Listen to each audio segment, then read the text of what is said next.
2024 Specialized S-Works Tarmac SL8 in a size 54, weighing at 6.69 kilos. And in pounds, 14 pounds, 14 ounces. Stay tuned for after the video, your free buy sound test on those wheels right there. Hey, how's it going, everyone? GC Performance here, back with another video. And today I have for you guys the 2024 Specialized S-Works Tarmac SL8 in a size 54. And as you guys just saw, this thing weighs in right underneath 15 pounds. That is with a dual-sided power meter and also the Garmin mount installed on this bicycle. I just want to give you guys a quick rundown of this bicycle. It is that matte white color, so that way you guys have an idea. When I first saw this color online, I thought it was a gloss white, but you guys can see, it kind of has this rainbow tint to it with a matte white that looks very, very good in the sunlight. So before we get into the specs of this bicycle, we're going to get into everything they changed on the SL8 to the SL7, and then we'll go over the quick rundown of what this 54 comes equipped with. So the Tarmac SL8 is the newest generation of the Specialized Tarmac model. They took their SL7 and they just made it a little bit faster and a little bit lighter. One, by adding this frontal nose cone to the front of the bike to make it a little bit more aero. They add this fork to be a little bit more longer and more wider in the front as well. They added on the new Revolve one-piece handlebar bar and stem combination on here to make it more aerodynamic with the frontal spacers. And then they went ahead and they changed the game with the weight on this bicycle. So not only is this bicycle, they said, more aero than the SL7 counterpart, but is also way more lighter. By taking the old Tarmac SL7 frame set that was 800 grams, they made this frame set right here 685 grams, completely built out with that frame by itself, which is insanely light. They took 125 grams basically and just threw it into the air and made this bike way much lighter by going ahead and making a brand new seat post for the SL8.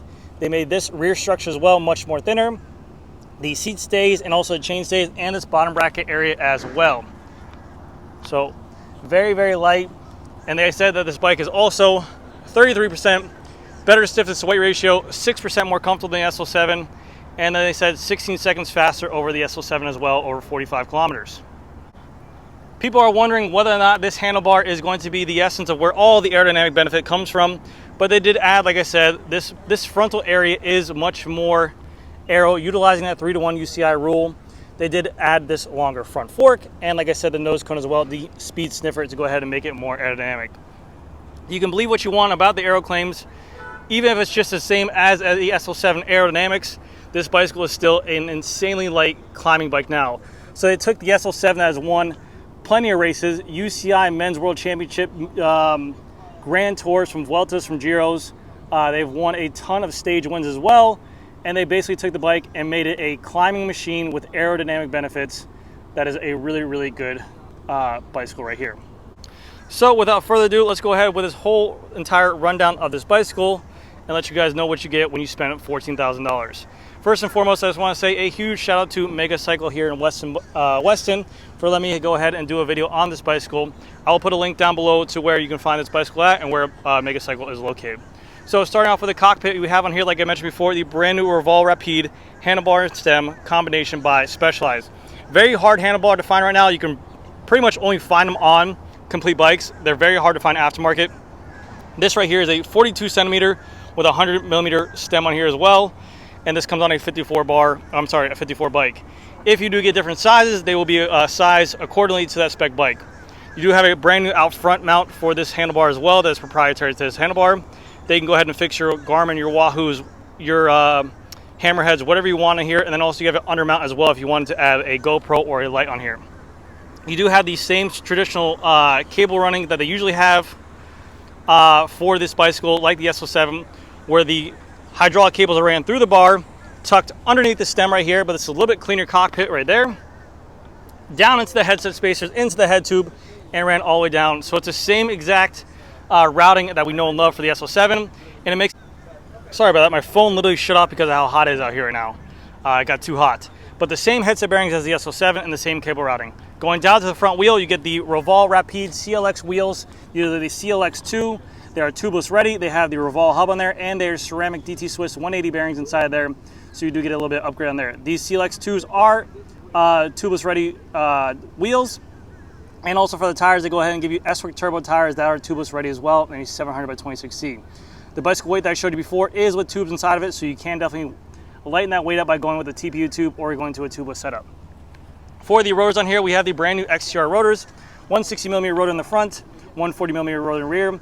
The reason why these are more oriented towards the road style, and they got rid of the XCR styles. They said these ones hold true better. They won't go ahead and bend on you.